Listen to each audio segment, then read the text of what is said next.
4월 3일 아침 송은재 TV 시작합니다. 이제 윤석열 대통령에 대한 이 탄핵 심판 선고가 하루 앞으로 다가왔습니다. 내일 오전 11시면 윤 대통령에 대해서 탄핵 선고가 있고 윤 대통령이 곧바로 직무에 복귀할 것으로 보입니다. 많은 전망들이 나옵니다. 여러 가지를 종합할 때 제가 보기에는 각하 쪽이 아니냐. 그러니까 이제 막판으로 접어들면서 재판관들의 의견이 각하로 모이고 있다라는 것입니다. 4대 4라고 봤을 때도 4명이 각하로 의견이 모였다. 또 잘하면 5대 3, 5명이 각하로 의견이 모일 수가 있다. 이게 각하와 기각의 의견이 엇갈리게 되면 기각이 되는 것인데 각하로 의견이 모이고 있다. 이 각하가 합리적이다. 또 재판관들의 부담도 덜 수 있는 이 역사적인 재판에서 부담도 덜 수 있는 것이다. 4대 4냐 아니면 각하가 5명이나 되느냐 라는 부분은 소위 중도다라고 꼽히고 있는 정정미와 김영두 재판관이 어떤 입장이냐. 그래서 4대 4라고 본다고 하더라도 이 윤 대통령에 대한 탄핵 각하 쪽이 아니냐. 그러니까 이게 각하가 아니고 뭐 기각이냐 인용이냐 이렇게 들어가게 되면 이 위법의 중대성 뭐 이렇게까지 복잡해지기 때문에 절차상의 문제가 있었다. 절차상의 하자가 있었다. 여기에 의견이 모두 모이는 많이 집결을 하는 이런 형국을 보이고 있다. 이게 가장 설득력이 있습니다. 그러니까 한덕수 총리에 대해서 이 선고에서도 보았듯이 정계선은 뭐 묻지마 인용입니다. 한덕수에 대해서는 사실은 인용할 내용이 없습니다. 절차상의 문제도 있었습니다. 그런데도 무조건 인용이었기 때문에 이 정계선과 문영배, 이미선은 마지막까지 인용을 고집할 것이다. 고집했다. 이미 결정이 나 있습니다. 고집을 했다. 이제 나머지입니다. 한덕수 총리에 대해서 이 탄핵 심판 선고에서도 그러니까 정영식과 조한창은 계속해서 이 절차적인 문제를 꼽았습니다. 절차상의 문제가 있게 되면 절차법을 어기게 되면 이건 뭐 사실은 재판을 할 필요가 없는 것입니다. 정영식, 조한창은 계속해서 일관되게 윤 대통령에 대해서도 이 절차상의 문제가 있다. 각하다라는 주장을 해왔고 여기에 김복형, 그 다음 더 나아가서 김형두, 정정미까지 2명 아니면 3명입니다. 그래서 각하 쪽으로 의견이 모였다. 그렇게 결정이 됐다. 4대 4라고 보더라도 윤 대통령에 대한 탄핵 심판 선고는 각하다라는 것으로 이제 정리가 되는 분위기입니다. 절차적으로 위반한 것은 무효이기 때문에 이 절차상의 문제를 거론하는 것은 역사적인 재판에서 이 재판관들도 부담이 될 수밖에 없습니다. 재판관들의 부담도 들고 이 내용으로 아예 들어가지 않기 때문에 그래서 굉장히 간단해진다. 간명해진다. 그런 부분에서 또 절차상으로도 윤 대통령에 대한 탄핵 이 부분은 굉장히 절차상의 하자가 굉장히 선명하고 심각한 것이기 때문에 그렇게 결론을 내리는 것이 합리적이다. 이렇게 보입니다.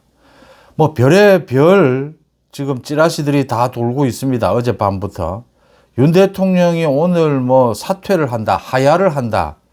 밑도 끝도 없이 이렇게 뉴스타파 쪽입니다. 이렇게 자기들이 이런 찌라시를 돌리고 자기들이 이렇게 찌라시를 돌려놓고서는 이걸 가지고 또 민주당의 김용민은 지금 뭐 하야하는 것은 기각을 바라는 행동이다. 그렇지만 속지 않는다. 뭐 자기들이 만들어 놓고서는 자기들이 국민의힘 쪽의 찌라시다라고 하면서 비난을 하는 이런 코미디가 펼쳐지고 있습니다.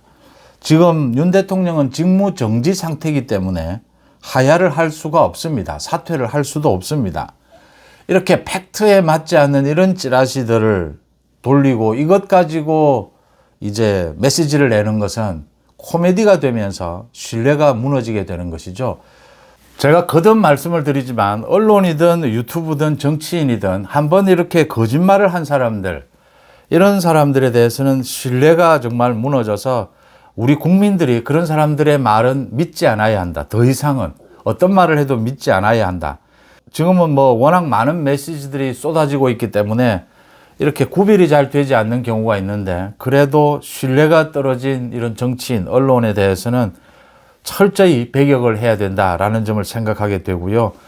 민주당이 이런 부분에서 계속 실수를 하고 있는 겁니다. 대표적으로 지금 이재명이 그 부분을 덮으려고 여러 가지 헌법재판소 재판관들에 대해서도 공격하지 마라, 재판관들이 굉장히 훌륭하다, 이렇게 덮으려고 하고 있는데, 덮지 못하는 것이 박찬대를 비롯해서 김용민, 박지원 등이 헌법재판관들에 대해서 을사오적이니 제2의 이완용이니 이런 식으로 비난하는 것은 결정적인 실수입니다. 이 바보 같은 짓입니다. 헌법재판관들에 대해서 문영배에 대해서도 많은 공격이 있었습니다. 문영배의 개인적인 것이라 하더라도 정확한 팩트를 놓고 공격하는 것은, 비난하는 것은 있을 수 있습니다. 그걸 가지고 이제 찬반은 있을 수 있겠지만 이 어느 정도 무게로 비판을 할 것이냐라는 데는 모두 차이가 있겠지만, 이런 비판이 아니고 그냥 소위 기자들이 이야기하는 이 소뚜껑으로 쥐 잡는 식으로 재판을 하는 판사를 두고 을사오적이니 역사의 죄인이니 이렇게 제2의 이완용이니 이렇게 인신공격, 모욕을 하는 것은 결정적으로 피해야 합니다. 그런데 이런 실수를 저지릅니다. 이건 헌법재판관들 지금 성향이 어느 쪽이든 모두가 불쾌하게 여깁니다. 모욕으로 여깁니다. 이런 바보 같은 짓을 계속 저지르고 있다라는 것이고요. 그러니까 이런 지금 윤 대통령이 오늘 하야할 것이다, 자기들이 만들어 놓고 자기들이 그걸 가지고 또 비난을 합니다. 이런 코미디를 벌이는 사람들은 절대 앞으로는 이런 말들, 이런 언론, 이런 정치인들 말은 믿어서는 안 된다라고 하는 것이고요. 하나하나 왜 이 윤 대통령에 대한 탄핵, 이게 각하로 갈 수밖에 없느냐라는 것 짚어보기 전에, 미국의 트럼프 대통령이 상호 관세를 부과하겠다라고 하는 것을 발표를 했습니다. 기본 관세는 5일부터, 상호 관세는 9일부터입니다. 우리도 25%입니다. 중국은 34%, 일본은 24%, 이런 정도입니다. 참 무서운 일이다.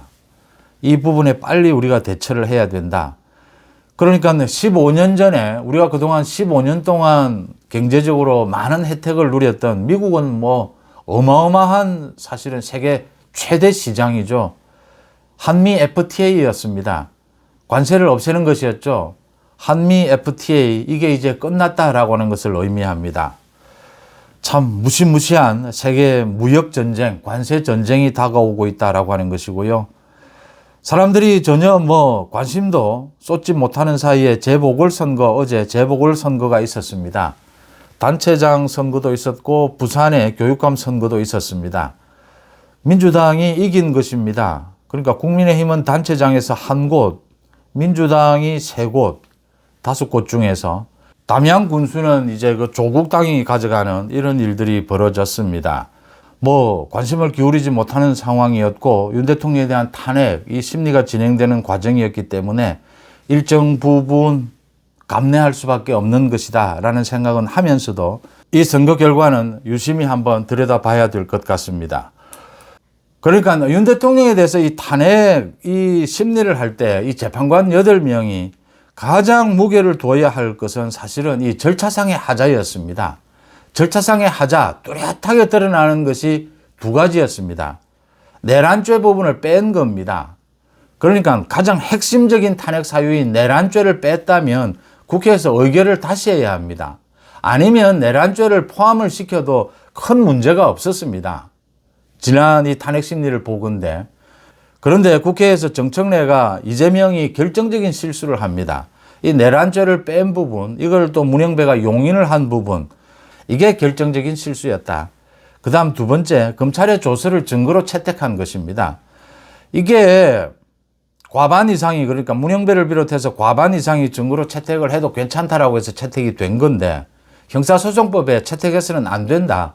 당사자가 동의하지 않는 이 검찰 조서는 증거로 채택할 수 없다라고 되어 있습니다. 형사소송법과는 헌법재판소의 탄핵 심리는 다르다라고 하지만 가급적이면 오히려 더 형사소송법을 따르는 것이 맞습니다. 이건 절차상의 하자입니다. 그래서 정영식과 조한창은 이 두 가지를 들어서 처음부터 계속 이건 절차상의 하자가 있기 때문에 각하할 수밖에 없다라는 주장을 계속해 왔습니다. 이제 각하로 갈 것이냐 기각으로 갈 것이냐 뭐 인용을 할 것이냐 이렇게 나뉘게 되는데, 각하 주장을 제가 오래전부터 하면서 이게 사실은 윤 대통령에 대해서 비상계엄에 대해서 판단하는 것은 쉽지 않습니다. 이게 위헌 위법 있었느냐, 있었다 하더라도 이게 중대성이 있느냐, 현직 대통령을 파면할 정도의 중대성이 있느냐라는 것은 굉장히 어렵습니다. 특히 그 반대편에 30번에 걸친 민주당의 줄 탄핵이 있었습니다. 어제도 지금 최상목을 탄핵하겠다라고 보고가 됐습니다. 한덕수도 탄핵하겠다라고 하고 있습니다. 구전구패입니다. 지금 결과가 나온 것 9명 모두 탄핵 기각입니다. 이 결과를 보면서 이게 지금 윤 대통령에 대해서 중대성 부분에 대해서 판단을 하는 중요한 사유가 되는 겁니다. 민주당 이재명이 이런 줄탄핵, 국정난동, 국정마비를 노렸는데 여기에 비상계엄이 있었다. 비상계엄이 과연 중대한 위법이었느냐? 굉장히 어려워진다라고 하는 것입니다. 그런데 명백하게 지금 드러나는 이 절차상의 하자가 드러나 있는 겁니다. 두 가지 제가 말씀을 드렸는데, 이게 내란죄 부분을 뺀 부분이라든지, 그 다음 또 하나는 이 검찰 조서를 증거로 채택한 부분, 여기에 더 나아가서 문영배가 그동안 이 탄핵 심리를 진행을 하면서 굉장히 불공정하게 진행을 했습니다. 이 문영배가 이렇게 불공정하게 진행을 하면 거기에 대해서 정말 오랜 경험을 갖고 있는 정영식을 비롯해서 뭐 김복형, 조한창 이런 재판관들은 상당히 문영배를 비롯해서 이 판사로서의 실력, 어떤 인격 이런 부분에 대해서 회의적이 되는 것이죠. 그러지 않아도 사실은 과거에 뭐 그렇게 인연도 없는 상당히 다른 길을 걸어온 사람들끼리, 그래서 재판관들이 이제 딱 나뉘게 되는 겁니다. 법리적으로도 나뉘고 인격적으로도 여러 가지 부분에서 이제 딱 나뉘게 되는 겁니다. 이건 인용이냐 아니면 기각각하냐 이렇게 나뉘게 되는 겁니다. 사사건건이. 그렇게 사사건건 나뉜 것이 한덕수 판결에서 모두 드러난 겁니다. 네 갈래로 나뉘었다라고 하는 것입니다. 모두 각자 자신의 소신을 지킬 수밖에 없다. 그게 이제 지난달 31일 폭발을 했다. 그 재판관 회의에서 폭발을 해서 이제 절반 이상이 이 선고 기일을 잡아야 한다. 더 이상 그대로 지금 재판관들에 대한 모욕 또 이런 혼란 상황을 그대로 둘 수가 없다. 재판 기일을 잡자라고 한 것이고, 그렇다면 결론을 내리자. 결론은 각하 쪽이 아니었느냐 이렇게 보입니다. 4명 내지 5명이 각하로 의견을 일치를 시켰다. 나머지 3명은 인용을 고집하고 있다. 그래서 문영배가 지금 이 재판관들에게 좀 신경질적으로 좋다, 이제 결론을 내리고 4일로 선고일자를 잡자, 이런 식으로 결론이 내려졌다라고 읽히는 대목입니다. 많은 실수들을 저지릅니다. 민주당에서 또 이 문영배가. 그러니까 민주당에서 그동안 계속해서 이 줄 탄핵을 해온 것, 그게 한덕수 권한대행 이게 직무에 복귀를 하면서 완전히 분위기가 뒤집어지는, 또 구전구패가 되는, 이렇게 뒤집어지는 이런 상황이 되었다. 또 윤 대통령이 석방된 것이 컸습니다. 공수처의 불법 수사였습니다. 내란죄에 대해서는 공수처의 수사권이 없는데 공수처가 불법 수사를 했고 불법 체포를 했다. 구속을 했다. 그래서 윤 대통령이 석방이 됩니다. 이런 것들이 결정적인 영향을 미쳤을 것이다. 그리고 이재명에 대해서 어처구니없게도 2심에서 선거법 위반 무죄 판결이 나는 것을 보면서 많은 합리적인 헌법재판관들이 이건 정말 아니다, 이건 바로잡아야 한다라는 생각을 굳혀가게 됐고, 거기에 덧붙여서 박찬대를 비롯해서 박지원 등이 나서서 헌법재판관들에 대해서 을사오적이다, 제2의 이완용이다. 재판에 대해서는 저는 그동안 뭐 좌파의 어처구니 없는 판결이라고 하더라도 재판관에 대해서 근거 없이 이렇게 소뚜껑으로 쥐잡듯이 이렇게 인신공격하고 모욕하는 것은 절대 하지 않았습니다. 판결문을 가지고 비판할 수 있고 뭐 어떤 처벌을 할 수는 없습니다. 판사의 판결을 가지고, 판결문을 가지고 잘못된 것, 잘된 것 비판할 수는 있습니다. 그런데 이런 식으로 모욕하고 이런 식으로 비난하는 것은 결정적인 실수입니다. 판사 출신들, 재판관들이 가장 싫어하는 것입니다. 이런 참 치명적인 실수를 저지르면서 결론은 5대3 또는 4대4 윤 대통령에 대한 탄핵은 각하 쪽이다. 그래서 내일 오전에 윤 대통령은 직무에 복귀할 것이다 라고 예상이 됩니다. 송은재TV 마칩니다. 고맙습니다.